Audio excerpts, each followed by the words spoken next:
Bienvenidos a Miradas, la forma humana de ver el arte.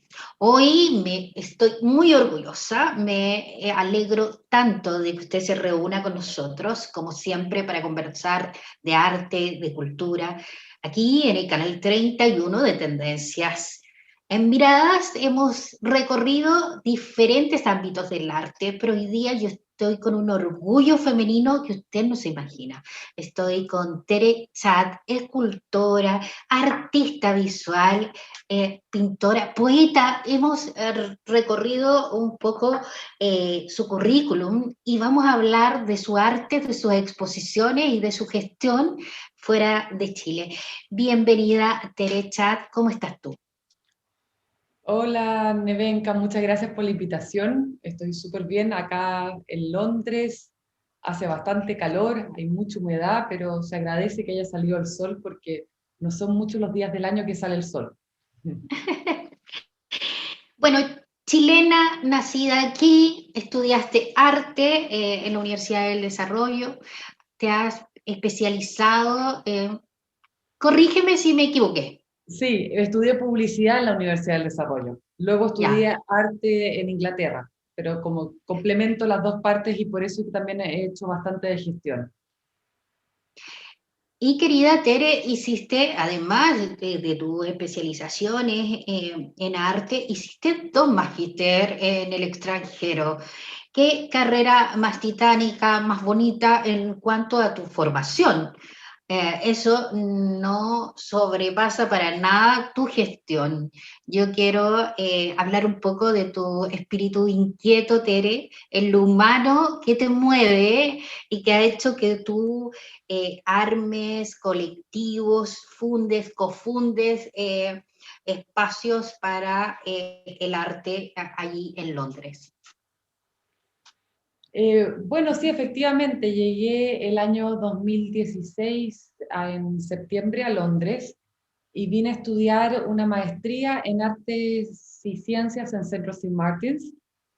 Y un poco lo que estaba buscando, quizás con una visión bastante romántica o con una cierta nostalgia al Renacimiento, quería volver a la idea del hombre universal o de la mujer universal, digamos, donde uno puede mezclar el conocimiento y explorar diferentes áreas. Y lo interesante que tiene este programa es que reúne gente que viene del mundo de la ciencia, que le interesa el arte, y gente que viene del mundo del arte, que le interesa la ciencia. Y para mí fue súper interesante porque durante este periodo, o sea, yo ya venía igual con un bagaje de conocimiento de diferentes técnicas de arte como la pintura, joyería, pero aquí ya empecé a explorar nuevas técnicas, por ejemplo, el uso de la robótica, también de escultura en diferentes formatos, diferentes metodologías de investigación. Y aquí en Centro St. Martins fue cuando de repente con un grupo de latinoamericanos decidimos crear una sociedad creativa de latinos para promover el arte latinoamericano en Londres y también hacernos un poco cargo de nuestra cultura, desmitificar a veces el peyorativo que puede existir y empoderarnos, porque eso, o sea, yo creo que a veces permitimos que en el fondo nos retraten como nos quieren retratar desde el norte. Del norte me estoy refiriendo a lo que es Norteamérica y Sí. Europa.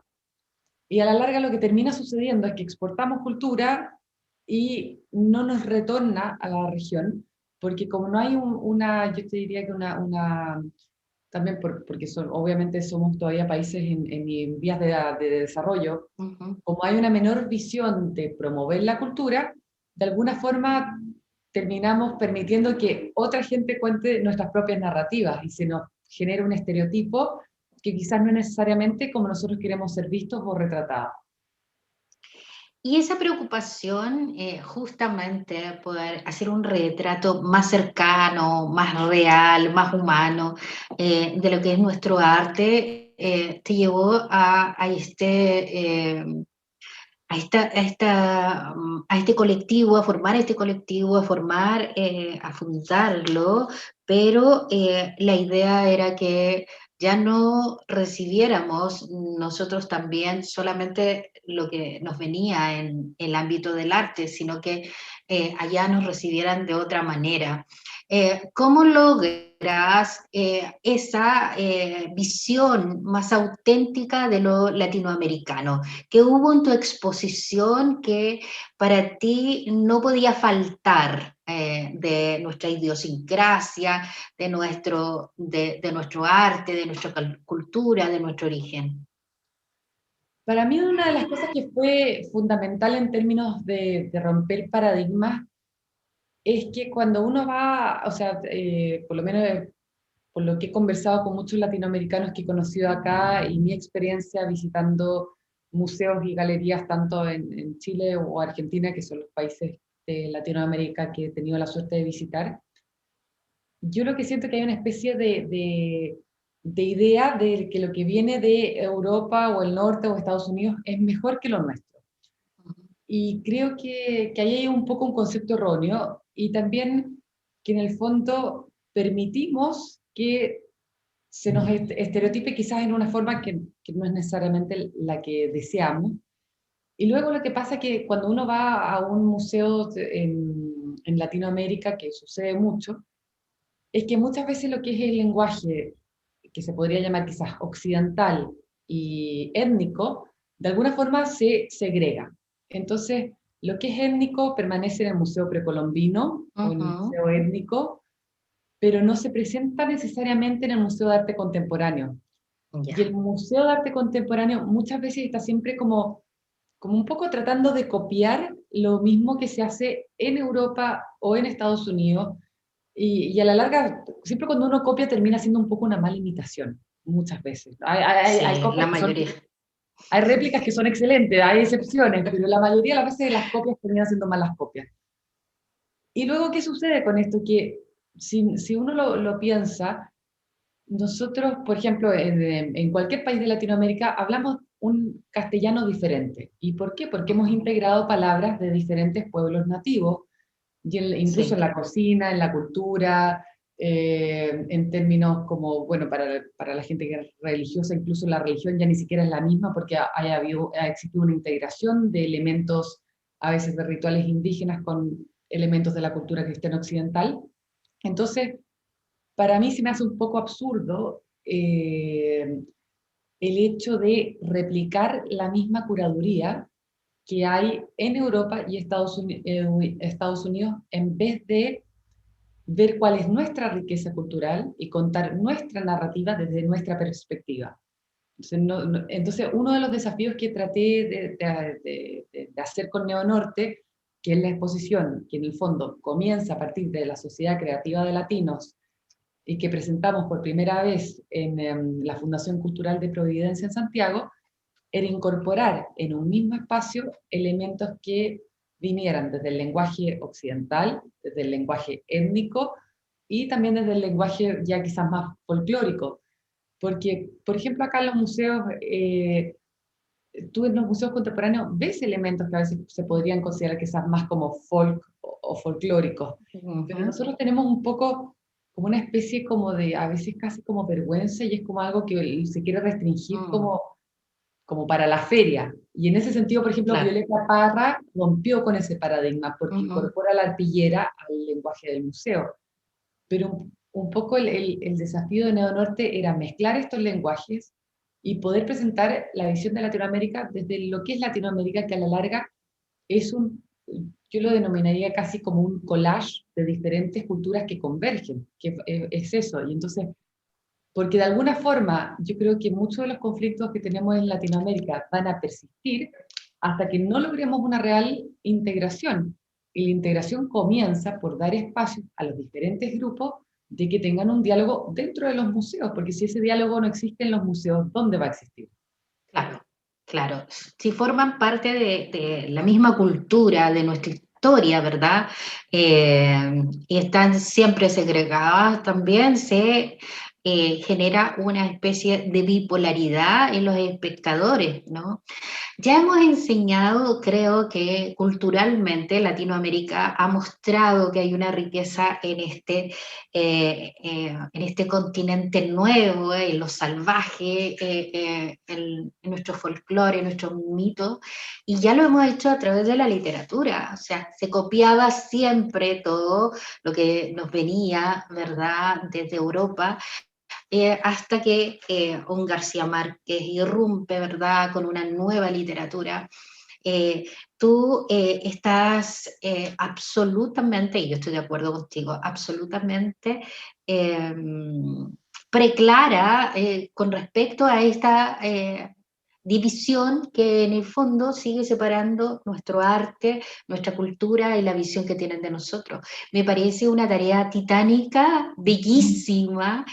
Me parece lindísimo que se haya expuesto esa mirada aquí, en Chile también, no solamente allá en Europa, en Londres, donde ha tenido cabida tu espacio, sino que también has traído ese concepto acá. Me parece lindísimo, porque muchas veces, claro, entendemos que tenemos que sembrar fuera del país una nueva mirada en nosotros, pero tenemos que hacerlo aquí también con nosotros. ¿Qué O te sea, parece?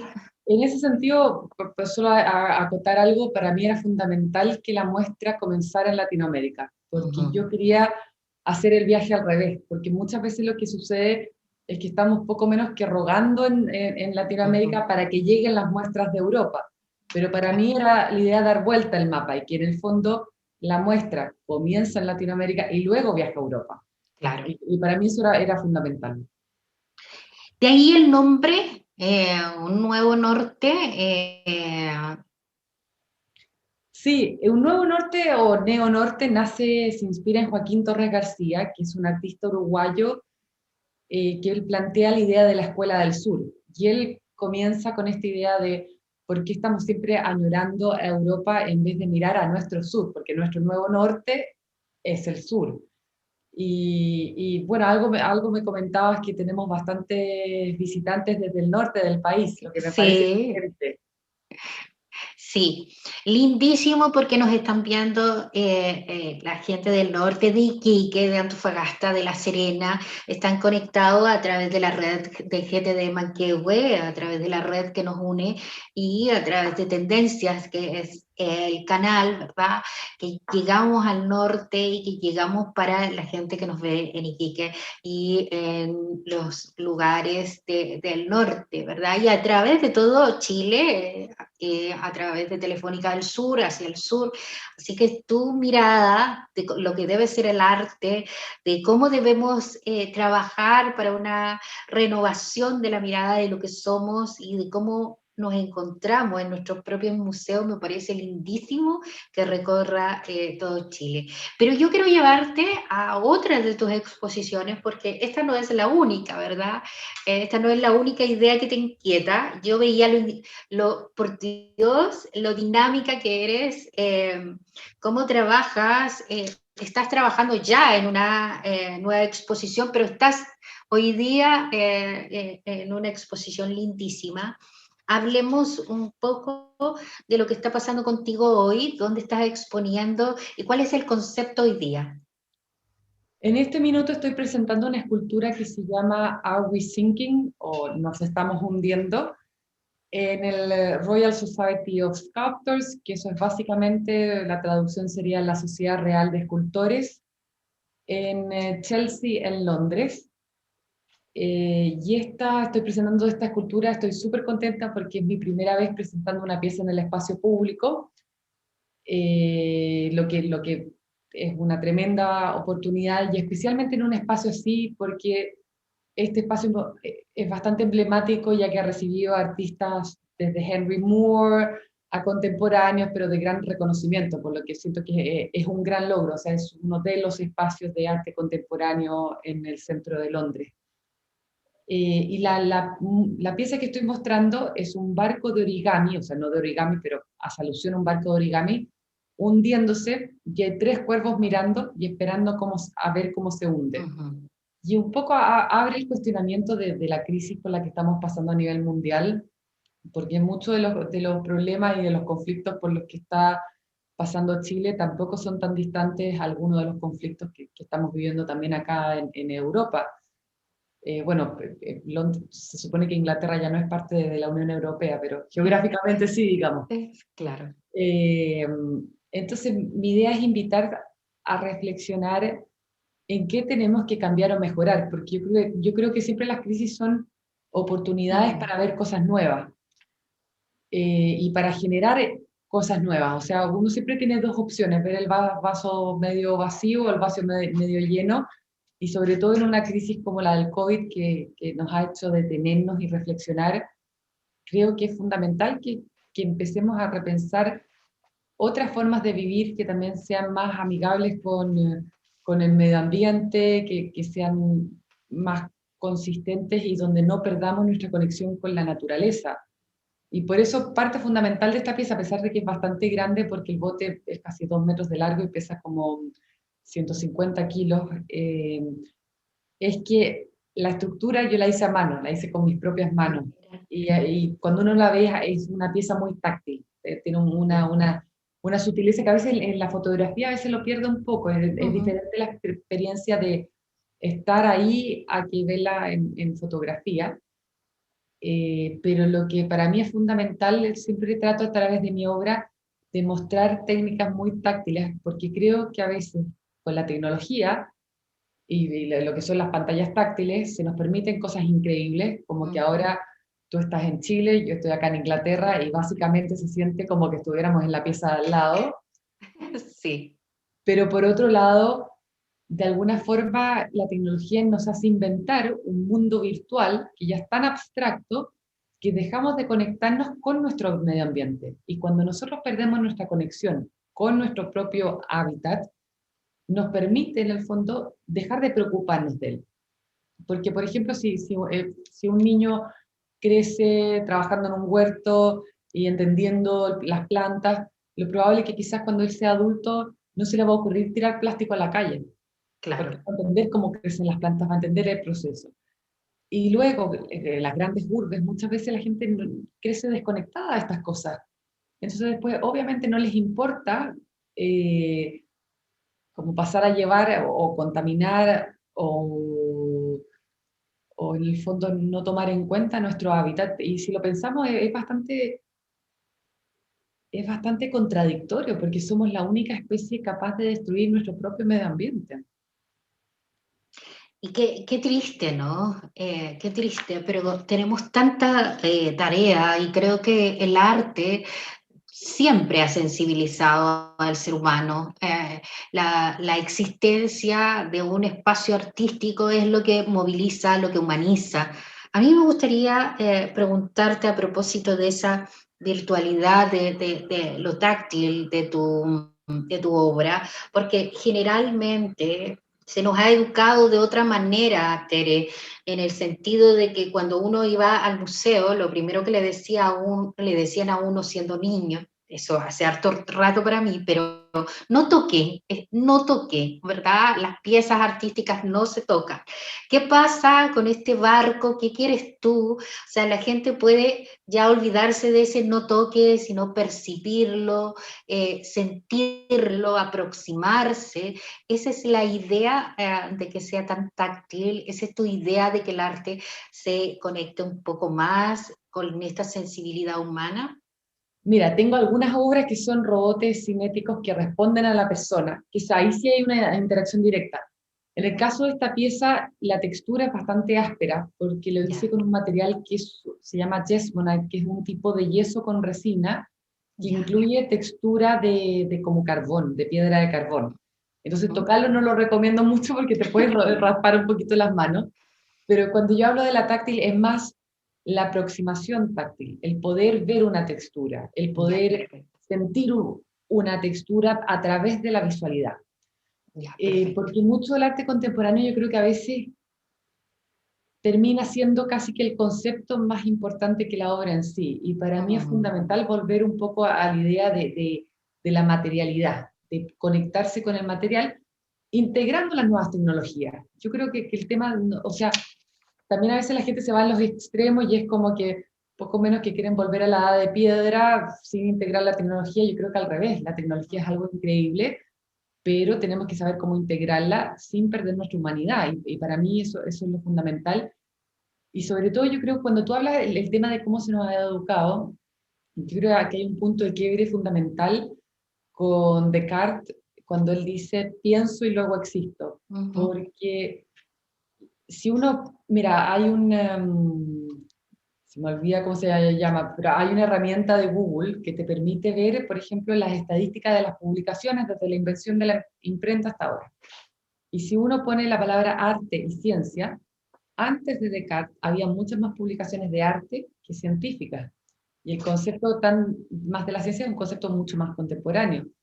Y yo creo que de alguna forma en los colegios estamos como forzando a la gente a que solo exista un racionamiento o un aprendizaje desde lo racional, matemático, Ujú. que lo entiendo por el tema de ingeniería, etcétera, Ujú. pero a veces estamos quitando cada vez más las horas de arte en el colegio, las horas que te permitan aproximarte al conocimiento a través de la intuición. Y cuando uno a veces piensa en la civilización clásica de los griegos, uno se da cuenta que cuando como que se surge, el ser humano tiene tiempo de ocio y surge la idea del pensamiento abstracto, porque cuando antes del sedentarismo no había la idea de escribir o poder Claro. quizá tener un registro de este pensamiento abstracto, entonces no tenemos del todo conocimiento, pero cuando surge el espacio de ocio para pensar, había un balance entre lo que es entender nuestro entorno a través de la intuición, a través de la creación, que es lo que permite el arte, entenderlo a través de la filosofía, que es la reflexión del ser, y entenderlo también a través de la ciencia, que es quizás la medición racional. Y luego yo creo que post-Descartes cada vez suprimimos más la idea de conectarnos con la intuición.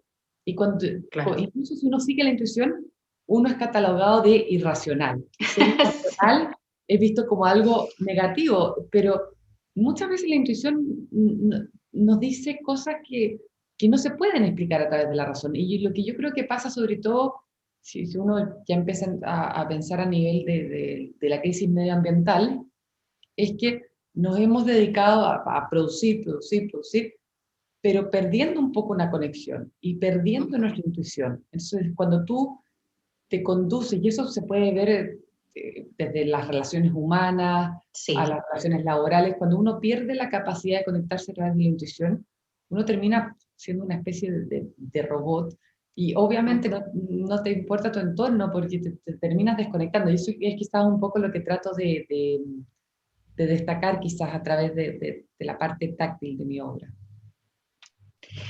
Tere, y creo que es un muy buen camino, que es un lindísimo camino de reconexión, de integración, eh, porque esta pandemia se nos vino mundialmente, pero todos estábamos viviendo en una vorágine que parecía tenernos a todos muy ocupados de otras cosas y no de lo esencial.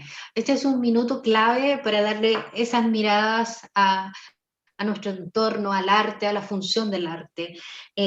Yo te veo a ti, además, muy activa, no solamente muy clara con lo que quieres para que le demos una mirada a lo nuestro, para que nos reconectemos en los museos, para que nuestra cultura confluya en que somos esta dualidad que no podemos seguir separando.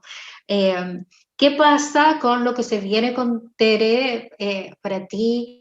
¿Qué se viene después de esto? Porque eres inquietísima. Yo he leído mucho de lo que estás haciendo y se viene otra exposición más donde vamos a poder verte, por favor, porque queremos, estábamos hablando de quienes nos ven a través de Chile y de esa conectividad que nos permite entrar a los museos, ver tus exposiciones en las páginas, en los espacios donde vas a estar. Bueno, Cuéntanos cómo te pueden encontrar ellos en la web, dónde vas a estar, qué es lo que se viene, hasta cuándo y qué viene después. bueno, lo que más yo recomiendo es que se conecten a mi Instagram, que es @terechat, Tere y luego CHAD, Y también tengo mi website, que es www.terechat.com. Normalmente en el Instagram actualizo más la información que en la página web, porque la página web siempre me toma un poco más de tiempo.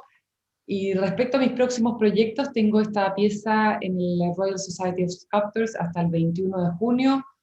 Luego inauguro una muestra en South Bermondsey Space, con un premio que me nominaron, con una pieza que hice en el sur de España, que es una escultura de gran escala que la hice usando adobe y botellas recicladas, y simula un poco una concha marina, y es la idea también de construir con un 0% de emisión de carbono, porque todos los materiales son orgánicos y reciclados. También después tendré una muestra con un colectivo que se llama Alteraz, en una iglesia en Saint John en Bethnal Green, que esta va a estar a partir del 1 de julio en Londres. Tengo también la próxima semana una muestra, o no, creo que el 15 de junio, porque ya se me olvidó, estoy un poco confundida con han cambiado la fecha con el COVID, entonces a veces es un poco difícil saber.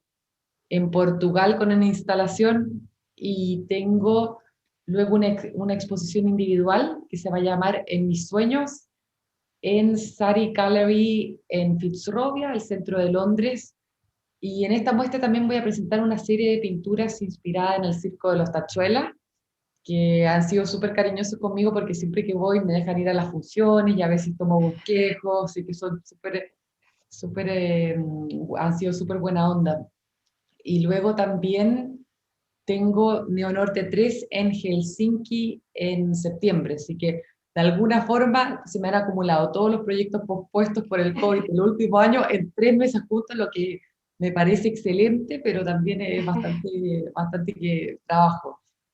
Así que Bueno, qué lindo que podamos verlo, que podamos conectarnos.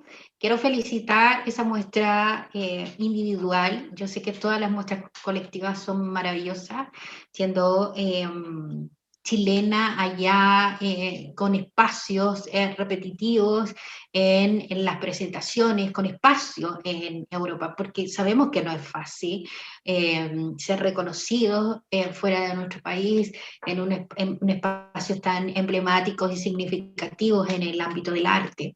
Pero hacer una muestra individual como Tere Chad es sin duda algo buenísimo, así que te felicitamos. Yo lo decía antes, tengo un orgullo de mujer que me sobrepasa y que estoy tratando de que llegue a ti con ese orgullo femenino.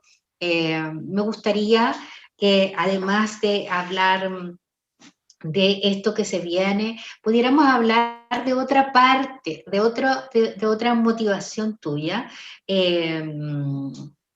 Quería prendarme en mis sueños de esta exposición tuya, pero quiero prendarme de la poeta que existe también en Tere Chad.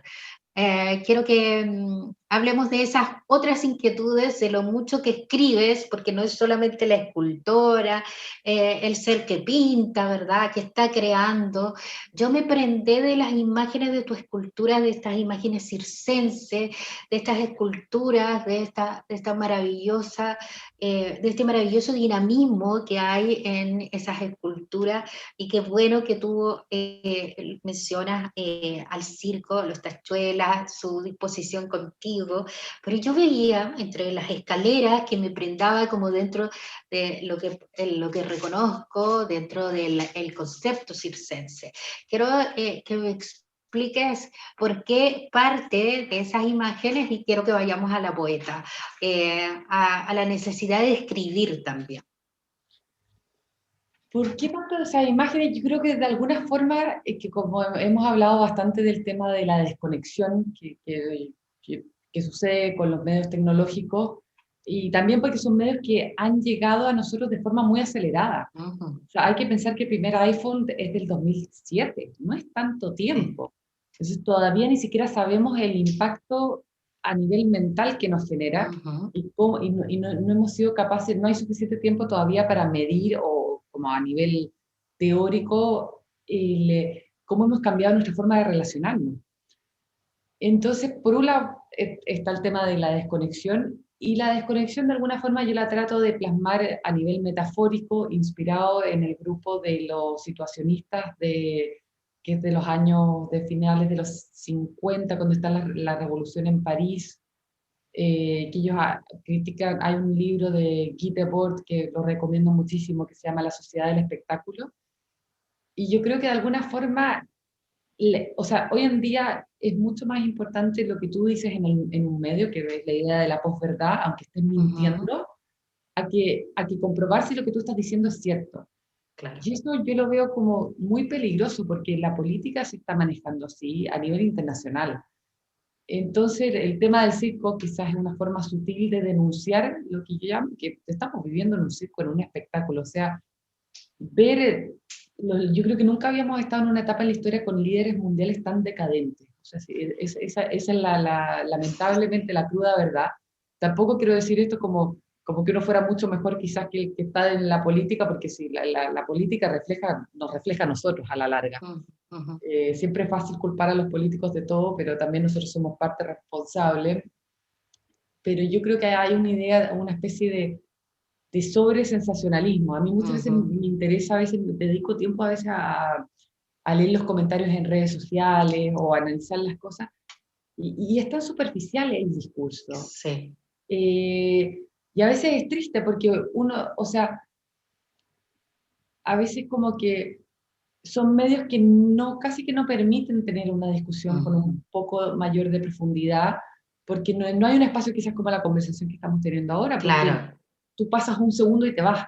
Y eso sí. quizás es lo que quiero plasmar en esta idea del espectáculo, es una forma de hacer una crítica a cómo los medios terminan manipulando. O sea, ahí hay otro libro muy bueno de Gilles Lipovetsky, que él habla de la historia de la moda, y que te Ujú. explica cómo la historia de la moda y lo que es como fashionable, de alguna forma influye también en este proceso del sensacionalismo mediático, incluso una crisis como el COVID. O sea, yo creo que hasta cierto punto, y puede ser que sea un poco polémico lo que estoy diciendo, pero tengo la sensación de que lo que estamos viviendo tiene mucho más de sensacionalismo mediático y conflictos geopolíticos que realmente un tema médico. O sea, el tema médico está, pero hay más gente a veces muriendo de otras enfermedades que del COVID. Y eso creo que es bastante peligroso, porque se presta para mucha mala información. Y eso es lo que creo que, o sea, estos medios no van a desaparecer, y por eso es clave la educación y la cultura, porque la gente tiene que aprender a juzgar por su cuenta. Eh, y respecto a la poesía, siempre he escrito desde muy chica, desde que sé escribir. Incluso tengo por ahí guardados, deben estar en la casa de mi mamá quizás, como historietas que hacía con dibujos antes de saber escribir. Y quizás yo creo que uno nace artista, uno nace con esta necesidad de expresar, y para mí es fundamental estar trabajando en diferentes medios o técnicas, porque la versatilidad es lo que te fuerza la creatividad. Si uno se queda estático, las ideas no progresan. Y a veces hay gente que lo ve como algo positivo, otras lo ven como algo negativo, pero en mi proceso creativo se basa en la versatilidad, porque sobre todo en un mundo tan dinámico es fundamental saber reinventarse. Y por eso siempre he escrito poesía. Estos últimos años me ha dado por escribir sonetos, y si quieres te puedo leer uno de los sonetos que he escrito. Por supuesto, claro que sí. Por favor, démosle espacio a la poesía, estamos en Miradas, y sin duda la forma humana de ver el arte pasa por la sensibilidad de la poesía. No podíamos dejar de entrevistarte sin darle un espacio a esa parte tan interesante que está también en ti, y justo como tú dices, en esa versatilidad tuya. ¿Cómo se llama el poema? El Este poema se soneto. llama Flor que no he logrado averiguar tu nombre. Después voy a contar de qué se trata, primero la voy a leer. Enfrentas la muerte libre y sin miedo. Gozas, ríes, vives y luego te dejas caer. Lentamente, obviando cualquier enredo, fluyes simplemente sin nada que temer. Te enorgulleces de cada recuerdo. Tu esencia nunca dejaste de defender. Capullo, ahora abierto a cualquier buen credo, amarillo suave que a rojo has de encender. En lo alto nunca dejaste tu sencillez, calladita de a poco trabajando, siempre distinguías entre el ser y el parecer. Sonreías contenta con algo de timidez, aunque bien siempre con un plan tramando, con un gran legado al fin puedes florecer. Ay, qué hermoso, Tere. Cuéntanos, a propósito, ¿quién inspiró? Porque nos anunciaste que nos iba a contar cómo nace este poema. Este poema lo escribí en Rapa Nui, en Escangaroa, durante mi primera exposición en la Galería Ucara. Y la galería tenía un árbol que todavía, porque le he preguntado a todo el mundo el nombre y nadie sabe el nombre porque al parecer lo trajeron de Tahití. Y tiene un árbol que tenía una flor que era tan bonita porque la flor estaba cerrada y luego caía y al caer se abría y parecían casi como unas velitas porque quedaban con el polen hacia arriba. Y se veía tan lindo en el suelo y es raro porque la flor no estaba abierta en el árbol, era al caer que se abría. Entonces, eh, creo que había una cosa muy, como quizás muy bella, de que era como esta flor que se mantenía cerrada y que una vez que ya caía o moría de alguna forma mostraba su belleza. Y pienso que eso es lindo porque a veces creo que todo en la vida requiere trabajo y persistencia. Entonces muchas veces nosotros queremos el logro inmediato, pero las cosas no funcionan así. Y por eso creo que este poema un poco plasma eso, que es la idea de estar trabajando por dentro, quizás bajo perfil, y luego se florece. Y eso creo que me produjo mucha emoción ver esas flores. Bueno, es un lindísimo pensamiento y además está condensado en el poema bellamente. Así que te felicito, Tere. A propósito del libro, vamos a recomendar un libro en este minuto, ¿verdad? Para saludar a nuestro auspiciador Editorial Piélago. Voy a recomendar la lectura esta vez que se llama Historias que me cuentan. Es de Francisca Aspiri, ¿verdad? Y es esta serie de relatos, de historias cortitas, muy bien armadas. Francisca Aspiri es una maravillosa narradora, así es que la recomendación de Editorial Piélago, nuestro auspiciador para usted, es que en pandemia lea Historias que me cuentan, de Francisca Aspiri. Y a ti, querida Tere, muchas gracias por tu tiempo generoso con ese Londres calurosísimo, por el calor y lo grato que ha sido conversar contigo de tus logros. Quiero dejarte con un regalo, con una esperanza, Tere. Nuestros niños dentro del programa aquí en Chile, dentro del programa de educación, se pensó lo importante que era llegar a la veracidad de las fuentes y de lo que se dice en los medios masivos de comunicación. Y dentro del programa de estudio hoy día está esto del manejo de las fuentes desde los jóvenes, porque al igual que tú muy bien lo expones, existe esa necesidad de que se depure lo que se está escuchando, lo que se está recibiendo. ¿Ah? Así que hay esperanza, te dejo como regalo la esperanza, Tere, para que nuestras nuevas generaciones no solamente se encuentren contigo, con el arte, sino que con la veracidad que necesita tener o recuperar cada tipo de medio de comunicación en el mundo. Tere, gracias por estar en Miradas, la forma humana de ver el arte. Te felicitamos por tu exposición. Vamos a estar muy pendientes de lo que tú haces. Y éxito en todo, Tere. Éxito en todo. Muchas gracias a ti, Nevenka, por la invitación. El gusto ha sido mío y también me pone muy contenta saber que los medios se estén preocupando de la veracidad de sus fuentes porque creo que es algo que lo estamos necesitando cada vez con más urgencia y le agradezco mucho a todos los que están viendo esta entrevista porque ha sido un placer conversar contigo. Gracias, Tere. No sé si son los medios los que están preocupados de eso. Es en el Ministerio de Educación, en la educación que reciben nuestros niños hoy día está el manejo de las fuentes o el análisis de lo que reciben. Estamos armando a nuestros niños para tener esa posibilidad de diferenciar lo que reciben de los medios de comunicación. Ojalá el mundo comunicacional se preocupara de la veracidad. Hoy día tuvimos mucha verdad contigo, mucha autenticidad con lo que estás haciendo, con tus ideas clarísimas, muy preclaras, Tere, en los conceptos, en la idea del arte y en lo que debe ser, ¿verdad?, nuestra identidad. Un abrazo grande para ti, Tere. Estamos en contacto desde Chile con tu obra y además estamos muy orgullosos de ello. De todas maneras, muchas gracias. Chao. Bueno, y a Chao. ustedes los dejamos invitados desde este norte precioso, ¿verdad? Mi norte, desde Iquique, Antofagasta, La Serena, y a través de Telefónica del Sur, aquí en la ciudad de Santiago, GT de Manquehue, y en el sur de Chile.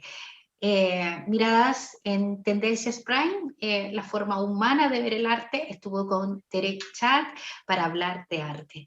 Nos volvemos a encontrar en una próxima oportunidad. Nos vemos.